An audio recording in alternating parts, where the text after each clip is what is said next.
Hace muchísima ilusión volver a ver tantas caras amigas, tantas mujeres fuertes, poderosas y comprometidas, y tantos hombres, porque yo creo que este es de los pocos foros, el de Segovia, en el que cada año siguen viniendo también tantos hombres comprometidos, interesados y con ganas de escuchar de qué manera las mujeres transforman el mundo. Y me hace especial ilusión esta mañana presentaros y conocer y que conozcáis un poco más a Ana Rosa Alcalde, que es la directora de Alianza por la Solidaridad, no solamente porque es una ONG muy especial, pequeña en términos, si las comparamos, ¿verdad, Ana Rosa?, con las grandes, pero muy combativa, con un enfoque muy especial, único, que yo creo que está abriendo camino en el territorio de la cooperación, y con una filosofía propia que hace que tenga una personalidad prácticamente única. O sea que, hola Ana Rosa, muy buenos días. Buenos días. Gracias por estar aquí. Y la primera pregunta,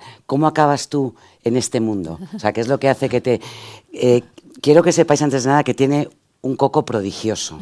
No os podéis ni imaginar hasta qué punto maneja, tiene el mapa en la cabeza de cuáles son las necesidades más urgentes para todos aquellos que están convencidos de que el mundo puede mejorar y de que es necesario una acción y una actitud activa para ese cambio, pero hasta qué punto ella conoce ese mapa que a los demás a veces nos cuesta identificar, ¿no? Porque no todos los territorios del mundo son iguales, no todos los países crecen y se han desarrollado en los últimos años a la misma velocidad. Pero tú, Ana Rosa, concretamente, ¿por qué acabas en el mundo de la cooperación y de la ONG?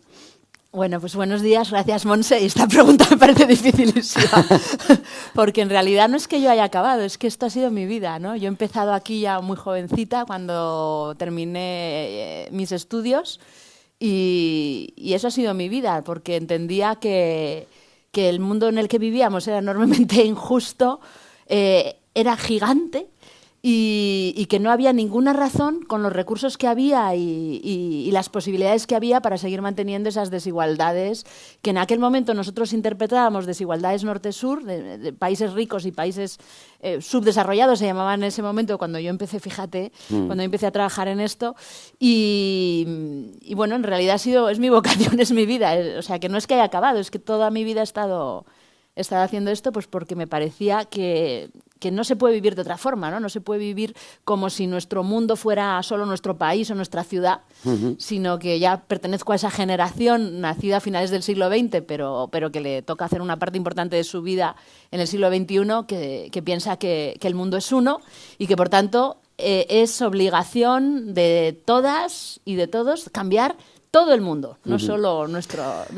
Sí, porque los efectos de la globalización, uno de ellos es que nos invita a preocuparnos y a entender el mundo como un todo, en el cual no se pueden solucionar aspectos exclusivamente a nivel nacional, sino con una visión de conjunto. Déjame que os diga, os voy a pedir a todos, los que tenéis algún tipo de interés en preguntarle directamente, vamos a reservar un tiempo al final de esta intervención. No he traído reloj, tú tampoco tienes, he dejado el móvil por ahí apagado para editar. Alguien nos tiene que avisar. Pero alguien me avisará cuando llevemos media hora de conversación, y yo lo único que os pido es que cualquier aspecto que tengáis interés, en el que Ana Rosa profundice un poco más y que por el tiempo no nos va a dar margen para todo, que vayáis pensando, porque sí me gustaría que esto se convirtiera también en una conversación y en un diálogo. Bueno, dices que no acabas en este mundo, sino que naciste ya directamente involucrada en él. Pero sí en Alianza por la Solidaridad, se llama ahora, antes tenía otro nombre. Alianza es fruto de una reciente confluencia con otras organizaciones que llevaban también tiempo trabajando. ¿Cuál es el enfoque diferente de Alianza respecto a otras ONGs? Pues mira, cuando yo empecé a trabajar en lo que hoy es Alianza, siempre recuerdo que me hicieron una serie de entrevistas, ¿no? Y yo, que en ese momento tenía ya una dilatada experiencia en cooperación al desarrollo, pero no había trabajado full time de parte de la sociedad civil, pues tenía una lectura en la que desde fuera veía clarísimamente que las ONGs de desarrollo tenían que cambiar, tenían que transformarse. Entonces yo recuerdo que en la entrevista que me hizo en ese momento el que era el presidente, vamos, le di un repaso, porque claro, también desde fuera es muy fácil decir lo que hay que cambiar, ¿no? Y a la salida de la entrevista pensé, bueno, no me van a contratar nunca porque dijo, hay que cambiar esto, hay que cambiar lo otro, tal. Y al final, pues cuando me seleccionaron me quedé muy, muy contenta, pero me di cuenta de la responsabilidad, ¿no? de transformar esta organización, que en realidad es una organización que viene de los años 80, como mucha de la sociedad civil laica española, y que nace como un movimiento de solidaridad político con los procesos de paz, sobre todo que hay en Centroamérica, en ese momento, ¿no? Ese es el origen.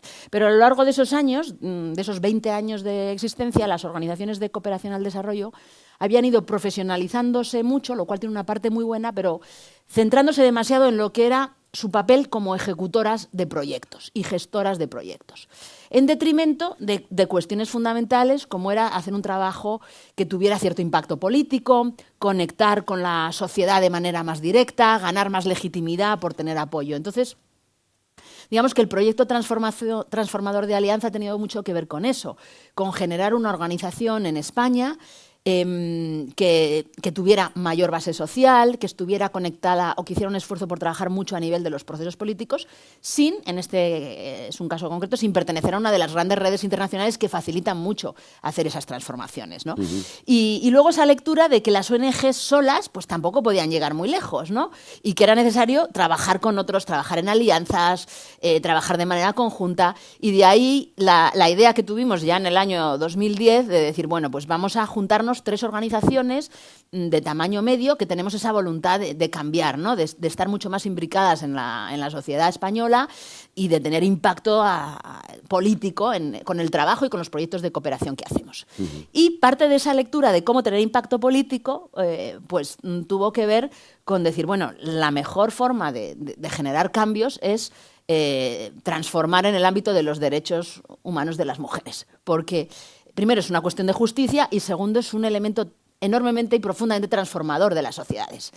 Y esa es un poco la historia de Alianza y cómo ha querido... Pero eso es fundamental, eso sí que es un rasgo definitorio de Alianza por la Solidaridad, el trabajo directo, y además está, digamos, dentro del ADN el trabajar con mujeres. ¿Eso supone algún problema, por ejemplo, a la hora de buscar financiación, a la hora de buscar apoyo social, quienes consideran que eso es una visión muy reduccionista?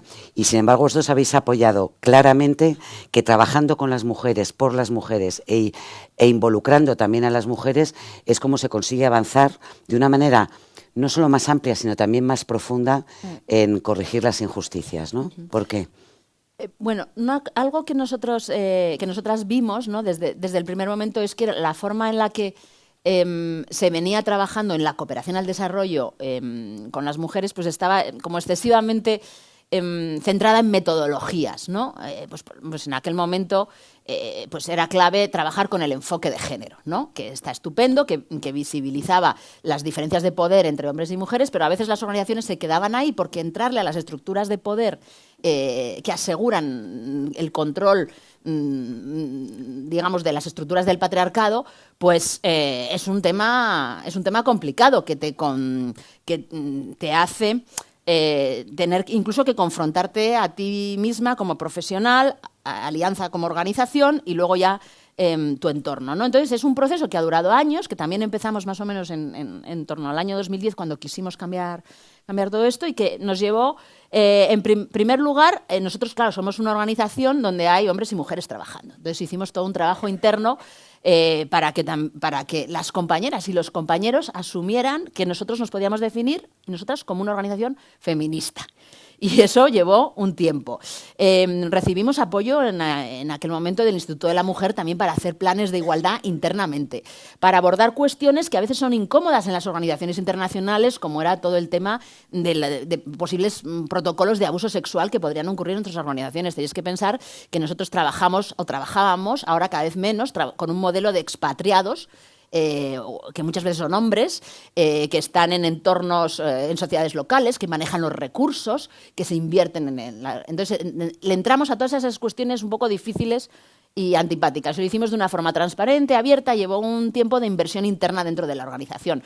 También trabajamos con el patronato, veníamos de un patronato donde había muchos hombres, que eso también a veces ocurre en las ONGs, las trabajadoras son muchas veces mujeres, pero los directores o los patronatos están muy controlados todavía por hombres, entonces hicimos todo un trabajo de abrir eso, de que se perdiera el miedo a hablar de los derechos sexuales y reproductivos en la organización. Yo recuerdo que al principio cuando empezamos pues si me enrollo mucho me cortas, Monse, que no te voy enlazando una cosa con otra. Soy una especialista. Cuando empezamos a hablar de temas, a decir que la organización se estaba posicionando como un actor que trabajaba por los derechos sexuales y reproductivos, enseguida saltaba la pregunta, ¿pero estamos a favor o en contra del aborto? Nosotros estábamos a favor del derecho al aborto. Entonces, como que algunas personas que tenían que comunicar el trabajo de la organización o hombres o mujeres que estaban al pie del cañón... Se sentían incómodos. Era como, pero que quede claro que estamos, ¿no?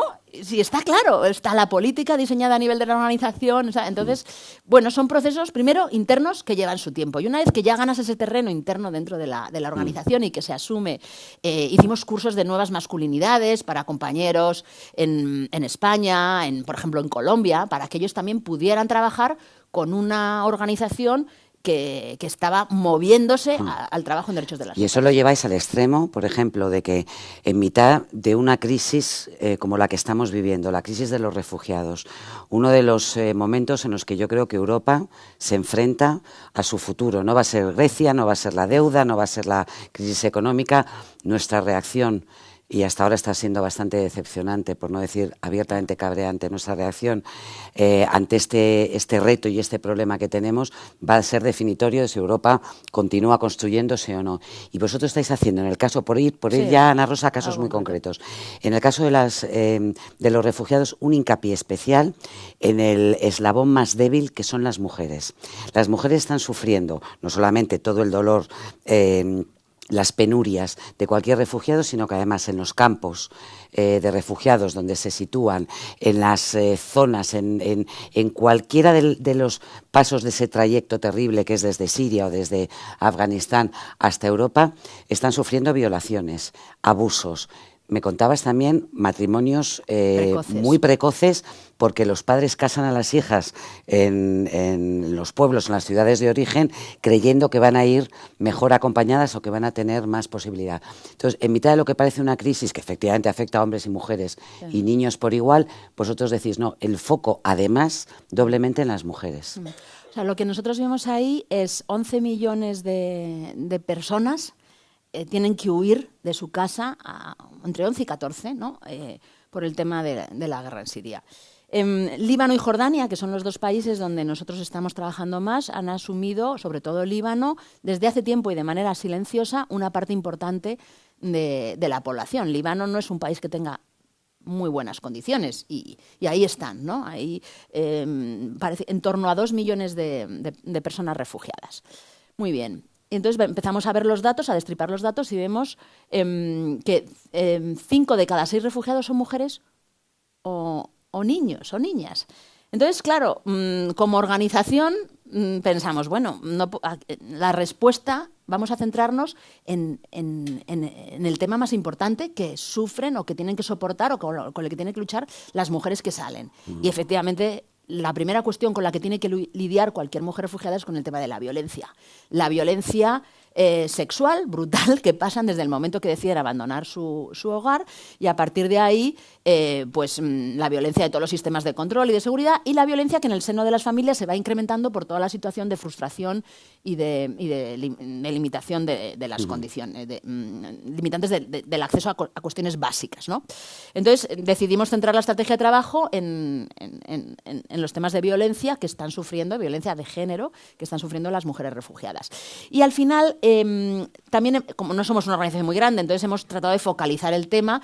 Estamos trabajando con las mujeres que están fuera de los campos, porque ahí todavía están más expuestas, ¿no? Digamos que los campos no suelen ser sitios seguros para las mujeres en ningún lugar del mundo, pero están más expuestas fuera de los campos. Entonces hemos decidido abordar el tema de la respuesta desde dos lados, ¿no? Estamos apoyando la creación de clínicas, algunas clínicas móviles, ¿no? Que tratan de dar una respuesta a la situación de la salud de las mujeres y a identificar los casos de violencia, acompañadas en la medida de lo posible, de servicios psicológicos y de servicios legales, y luego trabajamos todo el tema de organización de ellas, ¿no? Muchas veces de ayudarles a que en estas nuevas comunidades donde se tienen que quedar durante un tiempo, a veces no saben, porque ninguna se queda, ninguna va pensando que en Líbano y en Jordania se van a quedar, la aspiración es siempre llegar a otro sitio mejor. Entonces, lo que estamos tratando es en esas situaciones de desarraigo, trabajar, ayudar al tejido colectivo de mujeres que se puedan organizar entre sí y puedan empezar a hablar de la violencia que están sufriendo para poder reaccionar también desde su lado, porque el apoyo mutuo entre las mujeres es clave para resolver esta cuestión o avanzar un poquito y que quede minimizada. Es ¿no? curioso porque, entonces, claro, lo de las clínicas es en muchas ocasiones la única manera de llegar tú a las mujeres, porque ¿dónde acudes? ¿No? Si estás en una tienda o si estás en una situación precaria, fuera de tu ambiente, no tienes acceso a nada, posiblemente te quedes embarazada durante todo ese proceso, además de los 4 churumbeles que llevas arrastrando entre frontera y frontera. Muchas veces esas clínicas lo que hacen es casi el papel no solamente de la asistencia médica urgente que puedan, sino el primer lugar al que las mujeres pueden encontrar a alguien que les escucha y que alerta o que les ayuda a encontrar una salida a sus problemas. Y por eso es muy importante que el servicio que ofrezcan no solo sea sanitario, ¿no? Que haya otras cuestiones de apoyo. Y luego la otra cosa que comentabas, claro, hemos visto, hay datos, nosotros no hemos hecho grandes estudios porque no tenemos esa capacidad, pero tenemos algunos datos cualitativos que apuntan a que, por ejemplo, los casos de violencia contra las mujeres se han doblado, ¿no?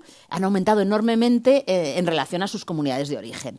Hemos visto el tema de los matrimonios precoces. Estimamos, es una proyección, que en torno a un 40% de las mujeres que han tenido que salir, al hacerlo, han tenido que contraer matrimonio y tenían menos de 18 años, por ejemplo, ¿no? Entonces, es una práctica que al final también tiene un precio enorme para ellas, ¿no? Y eso que me contabas de las redes es muy interesante porque, bueno, yo soy patrona, esto es un disclaimer, soy patrona orgullosa además de formar parte de Alianza, luego conozco estos proyectos y voy aprendiendo cada día más. Esto que me contabas ha sido algo siempre muy, muy, muy, muy de Alianza, es decir, no llegar como unos paracaidistas a sacar adelante un proyecto en cualquier lugar del planeta, sino primero trabajar con redes locales y sobre todo fortalecer esas redes para que los proyectos no se acaben o no queden exclusivamente, este ha sido el resultado, balance, nosotros nos vamos, sino que lo que se deja es un poco la infraestructura que va a permitir a las distintas comunidades, ya sea en América Latina, donde se ha trabajado mucho también, pero luego también en otros lugares y en Gaza también, la posibilidad de ir creando redes de apoyo, ¿no? Sí. O sea, por ejemplo, en Jordania en Líbano es más complejo porque verdaderamente la situación es todavía más, digamos que es más precaria, ¿no? Pero en Jordania el trabajo lo hacemos fundamentalmente a través de una organización jordana, que es una organización de salud. Entonces, deja doble pozo. Por un lado, con esa organización avanzas en toda la reflexión de cómo dar un buen servicio de salud en cuestiones de violencia de género y hacerlo pues con un enfoque más avanzado desde la perspectiva de los derechos humanos. Eso es un pozo que dejas ahí en la medida en la que la organización acepta trabajar con nosotros y con nosotras pues generamos algo que va a continuar en el tiempo, ¿no? Y luego la capacidad de sostenerlo luego económicamente, porque es una organización relativamente grande que podrá movilizar fondos dentro de Jordania y algunas de esas clínicas se pueden consolidar porque tampoco todas las necesidades están cubiertas aún en tiempos de paz, ¿no? Entonces, yo creo que eso es lo que le da sostenibilidad, lo que nosotros llamamos duración en el tiempo a la estrategia de trabajo. Estás apoyando la creación de instituciones locales adaptadas al contexto en cada país que luego pueden seguir una vez terminada la crisis o una vez que Alianza se marcha, se mantiene, ¿no? Tú has generado un pozo y has generado una alianza de trabajo que luego puede servir también para que desde Jordania se apoye al Líbano o se puede apoyar en otro país, ¿no? Oye, y por continuar en África, cuéntanos sobre la campaña de la tierra, porque eso de que hablabas, cosas que transforman, en las que te enfrentas directamente con el patriarcado y tienes que cambiar usos y costumbres que están profundamente enraizados en determinadas sociedades, esta campaña concreta que a mí me fascina, que es conseguir que las mujeres sean las titulares de la tierra que trabajan ya y que llevan trabajando desde tiempos inmemoriales. ¿Qué impacto está teniendo? Pues, o sea, si te puedo contar un poco la génesis, o sea, nosotros hacíamos un trabajo de desarrollo local, muy, o sea, interesante, que intentamos darle una vuelta haciendo un trabajo integral que abordaba la cuestión de la mujer en las comunidades, el acceso y el control a la tierra y a los recursos productivos, al agua, a semillas, vinculado con el tema del uso del bosque porque se utiliza la leña como combustible fundamental a la hora de producir comida y otras cuestiones, vinculado a los procesos de planificación territorial en zonas rurales, muy pobres, aisladas y transfronterizas, que al ser transfronterizas quedan muchas veces en tierra de nadie. Entonces, si hubiéramos seguido un enfoque más tradicional, a muchas organizaciones de hecho les ha pasado, pues tú llegas ahí y dices, bueno, lo primero son las necesidades prácticas. Vamos a ver las necesidades que tienen las mujeres, ¿no? Y vamos a tratar de asegurarnos pues, que pueden cultivar un perímetro, o sea, gestionar un poco la economía de subsistencia, ¿no? Que tienen acceso básico a alimentos en toda la comunidad. Y ya llegará por añadidura lo que viene después, ¿no? Por ejemplo, el ser propietarias de la tierra, el ser dueñas, el sentirse señoras y fuertes en relación a las relaciones de poder que tienen en las comunidades, ¿no?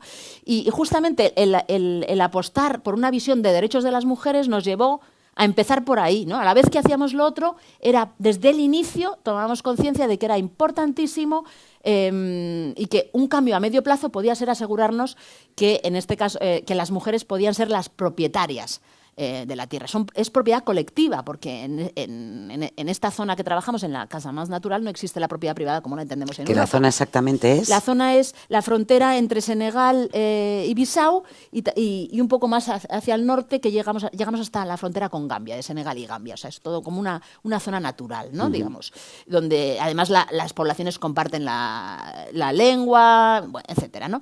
Y entonces le entramos con fuerza al tema de propiedad de la tierra, ¿no? Y muchas veces tú piensas, bueno, a ver, claro, estas mujeres o sea, puedes pensar desde una mentalidad más poscolonial o más occidental, ellas no serán conscientes de que no tienen la propiedad de la tierra, y fue todo lo contrario. O sea, cuando llegamos a las comunidades, vimos la problemática, ellas mismas decían, bueno, es que nosotras aquí tenemos un grave problema.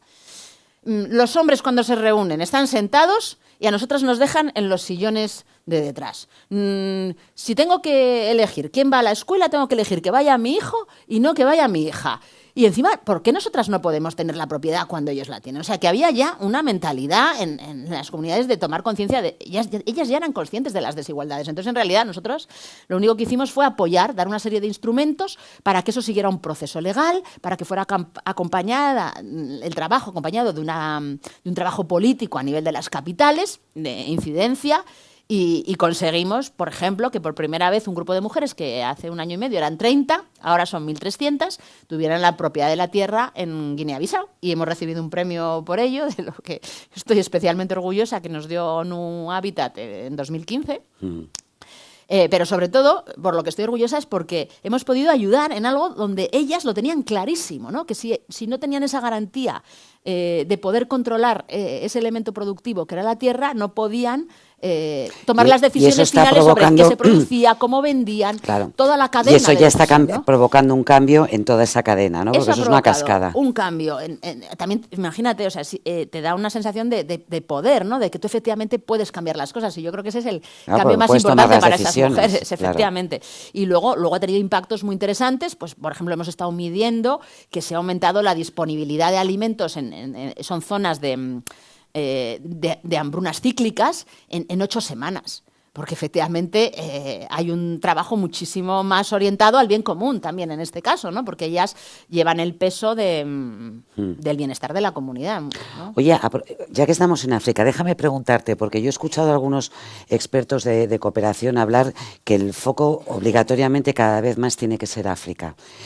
África es un continente enorme, tiene una población joven brutal, la presión es el que nos tenemos más próximo además a Europa, y la presión demográfica va a ser tremenda en los próximos años. Luego ya hay muchos países que están empezando a reenfocar sus políticas de cooperación para centrarse en África y empezar ¿no? Y hay mucha gente que lleva trabajando mucho tiempo, pero para destinar más fondos a proyectos que ayuden fijar allí a la población, a que mejoren objetivamente sus condiciones de vida. ¿Tú eso lo estás percibiendo también? También teniendo en cuenta que América Latina está sufriendo una transformación brutal, es decir, hay muchos países que han avanzado en esta última década prácticamente más que un siglo, es decir, ya son países que tienen un nivel de desarrollo aceptable y que están creando bueno, bolsas de clases medias muy potentes, y por tanto se considera que ya el Estado debería ser capaz de afrontar por sí solo o con ayudas más puntuales determinadas ayudas en esa zona. ¿Tú compartes esa visión? Este es un viejo debate en la cooperación. Llevamos desde mediados de los 90 con esta cuestión, ¿no? Veníamos de una narrativa política que decía que el papel de la cooperación era luchar contra la pobreza y la pobreza extrema. Entonces, lógicamente, te tienes que centrar con esa narrativa en los países en los que esas bolsas se concentran, ¿no? Eso ha producido una tensión, si me permitís, os explico un poco, ¿no?, entre los países más del norte de Europa y los países del sur de Europa, entre los que estaba España. España defendía tradicionalmente que, bueno, pues que los países de renta media también tenían esas bolsas de pobreza, pero que eran menos visibles y que sí que tenía sentido seguir trabajando en América Latina. Y los países más del norte de Europa han hecho un proceso a lo largo de los años que prácticamente está finalizado, en el que han ido abandonando la cooperación al desarrollo tradicional en América Latina y centrándose en lo que se llaman los países menos adelantados, que fundamentalmente están en África subsahariana. Digamos que esa es como la cooperación tradicional. ¿Qué ocurre?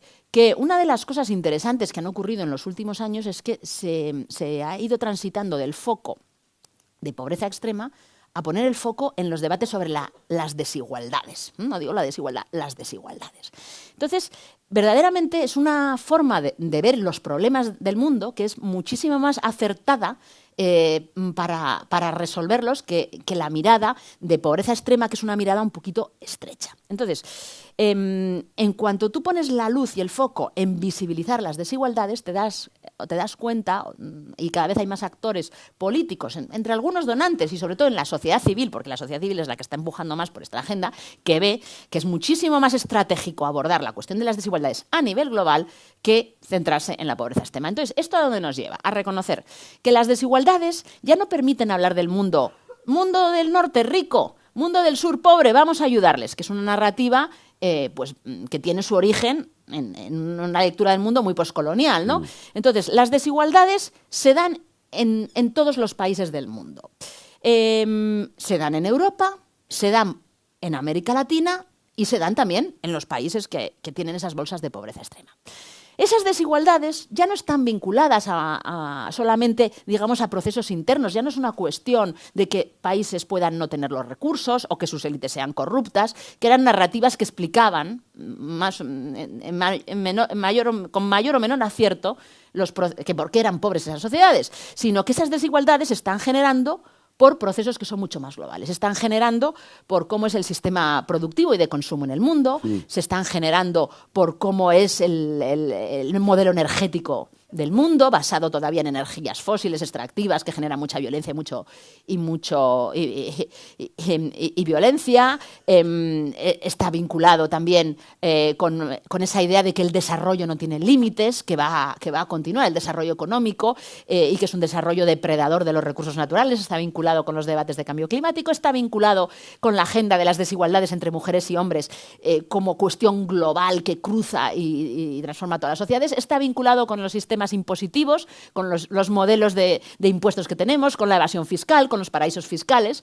Entonces, es una agenda que, si conseguimos que cale, pone el foco sobre los verdaderos problemas políticos y económicos que tiene el mundo. Entonces, y además puede conllevar que la cooperación al desarrollo más tradicional no sea la herramienta más útil para abordarlos. Esa idea de que, al final, la cooperación al desarrollo más tradicional es un esfuerzo que hacen las clases medias occidentales por ayudar a otros países, ¿no? Entonces, la lectura política que sale de esa visión de las desigualdades es completamente distinta. No se trata de que ayudemos a otros, sino que todos y todas formamos parte de un modelo que tenemos que transformar en nuestras sociedades y a la vez a nivel global. Entonces, las estructuras de colaboración, las formas de organizarse de la sociedad civil, las respuestas de las instituciones y de los estados, también en un contexto donde digamos que el poder privado, el sector privado, la desregulación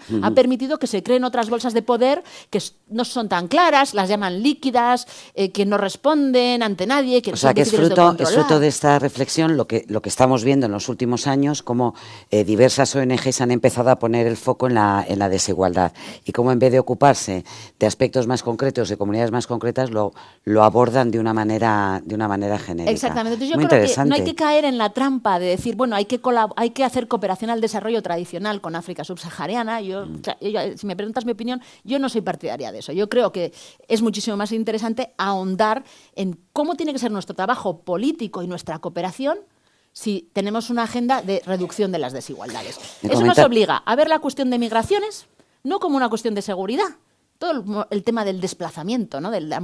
Sino hablar de movilidad y derechos humanos. Y a partir de ahí, ¿cómo lo abordamos? Porque cuando alguien sale de su lugar de origen, se vuelve objeto de muchísimas desigualdades. Casi desaparece legalmente, no existe, no tiene derecho a nada, ¿no?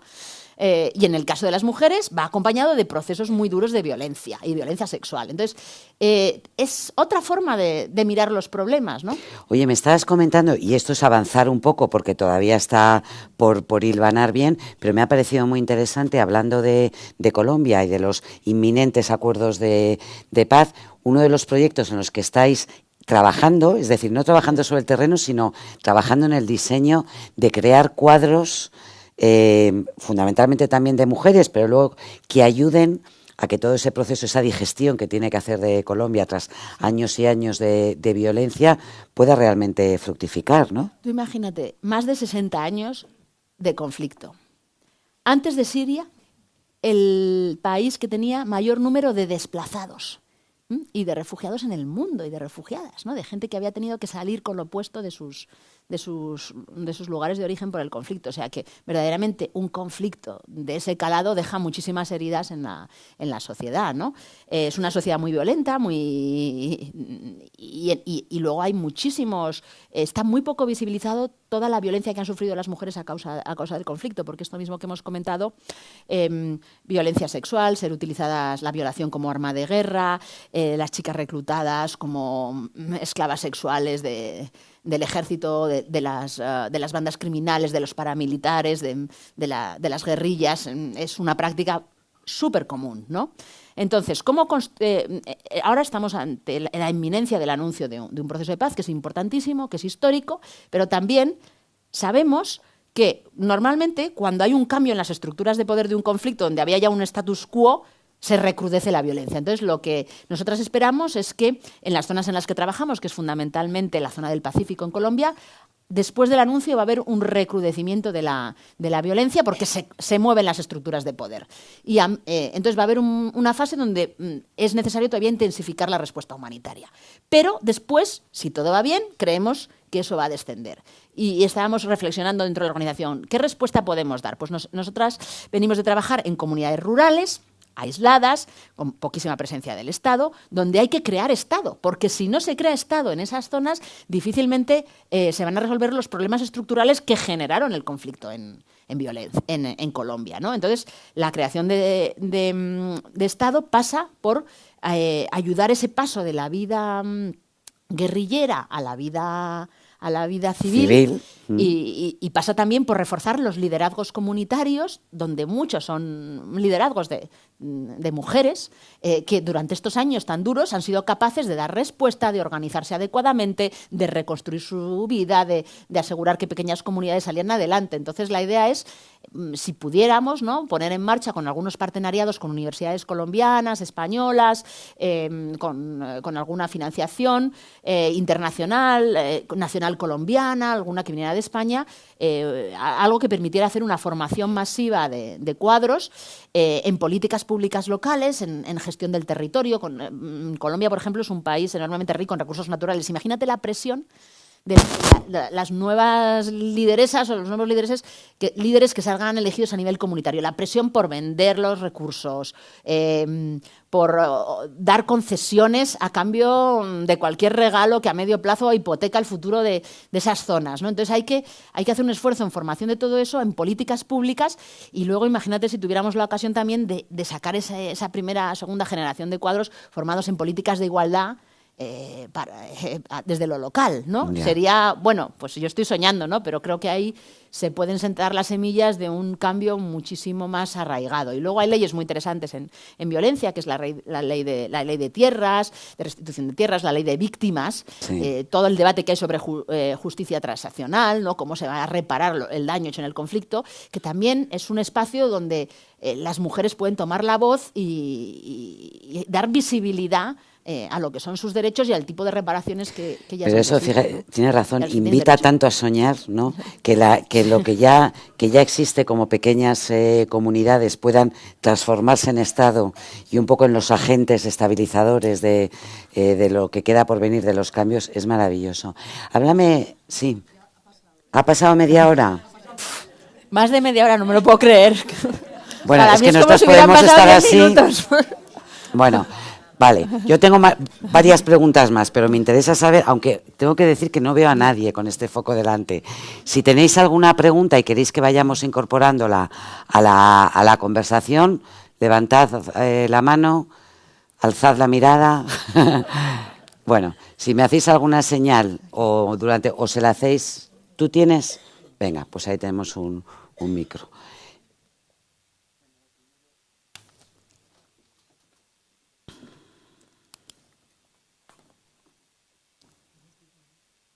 En total. Vale. Bueno, lo primero, enhorabuena y agradeceros, ¿no? Tanto a Montserrat como a Ana Rosa, como a las organizadoras, a Gina, al ayuntamiento en general y a todos los equipos que hay de mujeres aquí, ¿no? Mi pregunta es si has notado una sensibilidad diferente en las políticas de otros países que no sean España, políticas mujeres me refiero, porque muchas veces encontramos que se mimetiza el perfil autoritario del varón también en las políticas de nuestro país, ¿no? Entonces me gustaría mucho el saber si has notado esa sensibilidad que nos ayude a imponer lo femenino para cambiar el mundo, ¿no? Y lo femenino no es solo la sensibilidad de la mujer, sino la sensibilidad de políticos y de personas que tienen capacidad de gestión para transformar las cosas desde esa necesidad de transformación que necesitamos en el mundo, ¿no?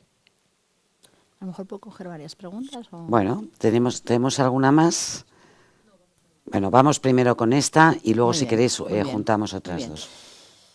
Pues ahora tenemos 10 minutos. 10 minutos, vale, muy rápido. Para mí, el liderazgo feminista es un liderazgo transformador. Entonces, las experiencias que hemos visto pues varían mucho de país a país, de lugar a lugar. El patrón o el tópico, ¿no? de determinadas mujeres que cuando llegan al poder se comportan como hombres, bueno, pues está ahí. Yo personalmente, las aliadas que nosotras tenemos en nuestro trabajo, pues no exactamente coinciden con ese tópico o ese patrón. O sea, lo que encontramos es que la lucha por los derechos de las mujeres, la verdad es que es una lucha dura. Es una lucha donde tienes muchísimos obstáculos que empiezan en tu propio hogar o en tus propias relaciones personales, ¿no? Y lo único que puedo decir es que lo que he visto es lo contrario, ¿no? Creo que nuestro trabajo es con muchísimas mujeres que están peleando en condiciones muy duras, donde arriesgan su vida por defender cosas tan básicas como el derecho a hablar en público, imagínate. Y que lo que tienen son muchas trabas para acceder al poder. Y cuando pueden conseguir determinadas cuotas de poder, implican un cambio enorme en sus comunidades, para las demás mujeres. O sea, lo que nosotras hemos visto en nuestro trabajo es lo impresionante de cómo se generan esos procesos de confianza colectiva, de que es posible cambiar. Con eso no quiero dar una visión optimista del mundo, porque no estamos viendo que en general las cosas vayan a mejor. Estamos viendo que muchas cuestiones que parecían resueltas se están volviendo a poner en cuestión, pero que estos liderazgos de estas mujeres que están en la lucha al día a día son una de las inspiraciones más importantes que tenemos. Entonces sí, tengo muchísimos ejemplos en Bolivia, en Perú, en Senegal, en Mauritania, en Ghana, de mujeres impresionantes que tienen unos liderados que no tienen nada que ver con el uso y abuso del poder, sino todo lo contrario, con la emancipación y la autonomía. Ahora, ¿cuánto de visible es eso en nuestra sociedad? Pues no es muy visible, es cierto.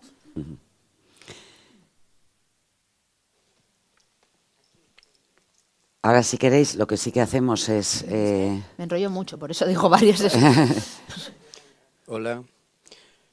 Bueno, yo en primer lugar agradecerte la labor que estáis haciendo, porque yo creo que nos estás motivando de alguna manera a todos y la verdad es que me surgen tantas preguntas que posiblemente no hay tiempo.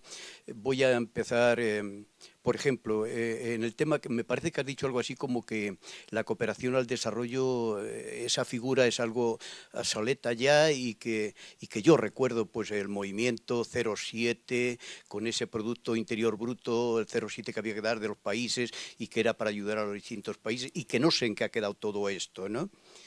La siguiente pregunta, que me parece muy de actualidad... Dos, sería... no más, porque si no... Vale, termino, vale. pero esta es que 07, me parece sí.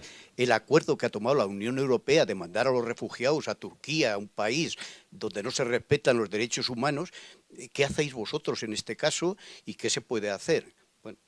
Gracias. 07. Y si quieres ir pasando el micro para allí y mientras vas contestando. 07. El 07 es un compromiso que formalmente se adopta a mediados de los años 90 y que no ha sido nunca cumplido. Nunca. Algunos países, 2 o 3, han cumplido ese objetivo. Pero a día de hoy, en el año 2016, ese objetivo no ha sido cumplido. O sea, no os llevéis la idea de que yo digo que hay que desmantelar la cooperación al desarrollo, porque eso no lo estoy diciendo. Lo que sí que creo es que hay que transformarla para que sea un trabajo que tenga más impacto en las desigualdades. Ese sería el resumen y el titular.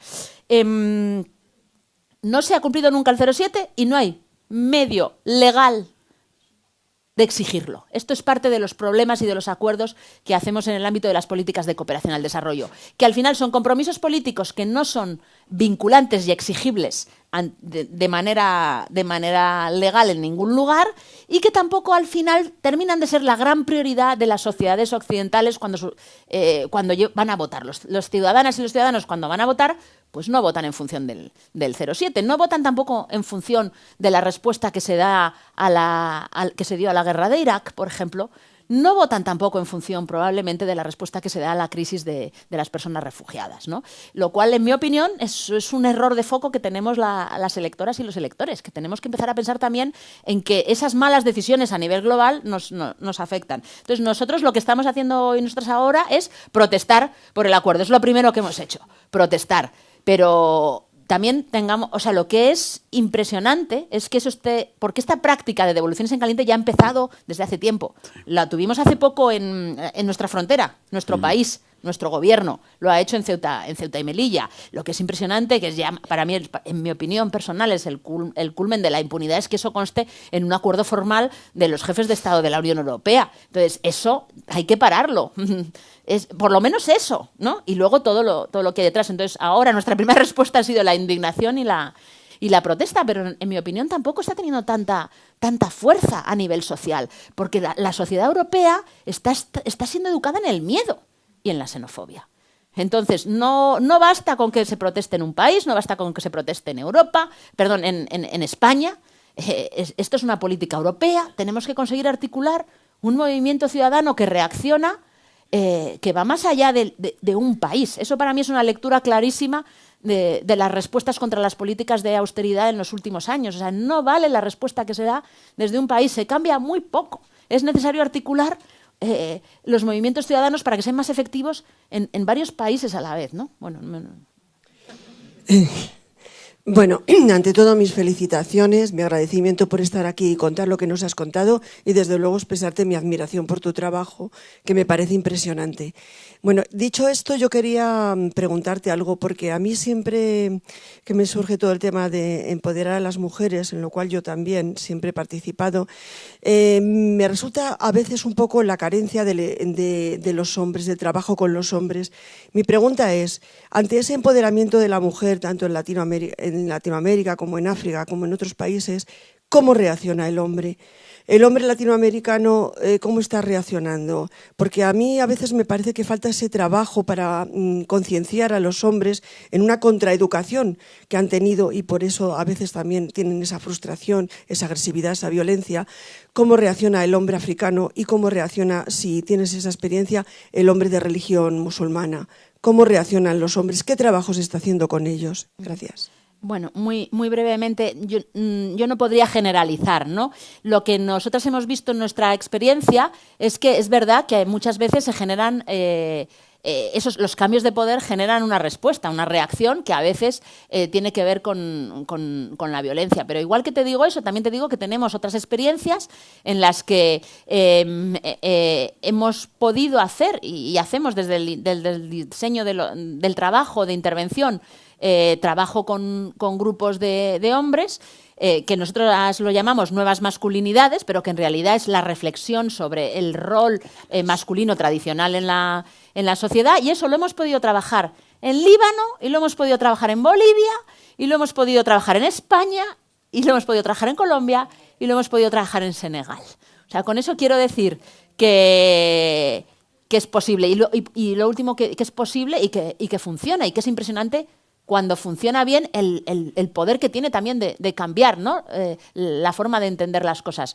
Y hay un trabajo, por ejemplo, precioso que hacemos en Bolivia que tiene que ver con noviazgos sin violencia. Es decir, desde una edad muy joven trabajamos con una sociedad fantástica que tenemos allí que se llaman Las Gregorias. Trabajamos el tema de las relaciones entre mujeres y hombres, afectivas y sexuales, desde el tema del empoderamiento, del control del cuerpo, de la autonomía y de que no haya violencia en sus relaciones desde el inicio. Y ahí trabajamos con muchachos y con muchachas. Y es impresionante los resultados que da. Es que cambia todo. Una última pregunta. Bueno, en primer lugar, muchísimas gracias por contagiar vuestro entusiasmo. Y tenía una pregunta, si tenéis constancia de que hay en las multinacionales o algunos determinados países el intento de apropiarse del terreno, o sea, de lo que son los territorios, ¿no? Que luego van a ser para producir lo que sea. Y otro tema, hace 10 años creo que en el Instituto de la Mujer en Madrid se publicó un libro en colaboración con la Universidad Complutense, que era cartografiar el mundo desde el punto de vista de esto, de las desigualdades y sobre todo de los problemas que tenían las mujeres en muchos países. No sé si conoces eso y si hay alguna cosa actualizada a nivel de eso, de cartografiar y traducir en mapas los problemas concretos que hay en muchos lugares. Muy bien. Gracias. Pues tema del sector privado y el acaparamiento de recursos. Tenemos en Alianza una campaña que la llamamos la campaña Tierra, que en realidad tiene que ver con estos procesos de acaparamiento de recursos naturales que hace el sector privado, transnacional, alguno de origen de capital español y otros de otros lugares, y que es esencial para hacer negocio y para generar rentabilidad, y también es esencial para proveer a los países occidentales de productos en precios competitivos. Hemos identificado muchísimos casos. Te cuento que el trabajo de propiedad de la tierra de las mujeres en Guinea-Bissau comenzó a raíz dimos con él a raíz de identificar una malísima práctica de una empresa española que se llama Agrolleva, que en temas de acaparamiento de tierras para vender arroz barato en España. por cierto, proveedor de arroz SOS, por darte un ejemplo. Hemos visto esos procesos, por ejemplo, en Centroamérica estamos ahora con el agua, con el tema del agua, donde es increíble o sea, cómo las mujeres se organizan para defender su agua, su entorno, frente a compañías tan poderosas como puede ser Coca-Cola o otra empresa española que se llama Hydralia, que hace una inversión bastante inaceptable en Nicaragua y que va acompañada, en Guatemala, te podrás imaginar, de una cantidad de violaciones de derechos humanos que van desde asesinatos hasta secuestros, criminalización de la protesta, etcétera. Entonces, es un fenómeno que está ahí, que además no solo está vinculado incluso a energías renovables. O sea, pues otro de los casos que tenemos identificado en Mozambique tiene que ver con una empresa sueca, fíjate, nadie se salva, en un proceso de acaparamiento de tierras para producir biocombustibles en Europa y que contaminemos menos aquí. Entonces, efectivamente, el tema de acaparamiento de los recursos es clave. Genera muchísima respuesta en las comunidades de resistencia a eso, donde las mujeres juegan un papel fundamental porque les afecta directamente a los recursos que ellas necesitan para salir adelante y que tiene que ver con un proceso global, con un proceso de desregulación donde ningún país por sí solo puede poner coto. Ningún país por sí solo puede echarse atrás y decir, no, ahora voy a poner límites al trabajo de las empresas, ahora voy a aumentar los impuestos, ahora voy a controlar las formas en las que el sector privado compra la tierra. Es un proceso que tiene que darse una respuesta de manera global, porque si no los estados terminan compitiendo unos con otros por bien quién desregula más y quién facilita más la inversión privada, ¿no? Y entonces, por eso te digo que es enorme, tiene una traducción muy local. Y, sin embargo, es un proceso de calado global que requiere una respuesta súper política. Y bueno, la cartografía. Datos, informaciones, por ejemplo, ONU Mujeres tiene una serie de información muy actualizada, lo puedes ver en su página web. El PNUD saca cada año su informe de desarrollo humano, que tiene un índice que es el índice de empoderamiento de las mujeres. Intenta medir el empoderamiento de las mujeres a nivel global, compara países. Bueno, es un índice interesante de estudiar, lo lleva haciendo ya desde hace muchos años, por darte algunas sugerencias internacionales. Gina está a punto de lanzarme directamente un ladrillo a la cabeza para que ponga fin a esto. Pero solamente, antes de terminar, dejadme que os diga una cosa. Además de evaluar los proyectos, de diseñarlos, de estudiar los recursos, Ana Rosa, al frente de Alianza por la Solidaridad, tiene que ocuparse del gran dolor de muelas de todas las organizaciones, que es buscar fondos. Y os lo quiero contar porque esta semana hemos estrenado en Madrid, en el centro, en el Ayuntamiento de Madrid, en la propia Plaza de Cibeles, una exposición a la que estáis invitados, no os lo perdáis, porque son ¿cuántos? Son 58 artistas, 58 artistas, ilustradoras e ilustradores que gratis, sí, de forma gratuita nos han hecho una obra para celebrar los resultados que produce la lucha colectiva de las mujeres por sus derechos. Hay historias, además, detrás de cada una de las obras. Si entráis en el Huffington Post las podéis ver, porque además hemos hecho una selección. Tenemos pero aquí una alianza estratégica. Lo más agradable es que vayáis a verla. Pero yo lo que os quería contar es que me emocionó ver hasta qué punto está emocionada Ana Rosa. Cuesta tanto trabajo sacar cada euro para poner adelante esos proyectos. Estas obras se venden, con ese dinero que se recauda suponemos que al final acabará llegando, ya sea en Gaza, ya sea en el Líbano para las mujeres sirias refugiadas, ya sea en Bolivia. Cada uno de esos euros que se recaudan con tantísimo trabajo acaban en un lugar que nos hace luego sentirnos orgullosos, ¿no?, del trabajo que se hace. Pero me sorprendió, Ana Rosa, y me emocionó verte agotada después del estreno. Todo había ido bien, por fin estaban las obras colgadas en lugares espectacular y esta mujer estuvo a punto de echarse a llorar. Yo creo que después de haber superado toda la tensión de nada, una cosa tan banal como es, bueno, una exposición y una presentación, pero eso demuestra con qué energía, lo acabáis de comprobar, con qué compromiso y con qué cariño pone en cada una de las facetas de su trabajo. Muchísimas gracias, Ana Rosa Alcalde. Gracias, y gracias a Gina y al Ayuntamiento. Gracias.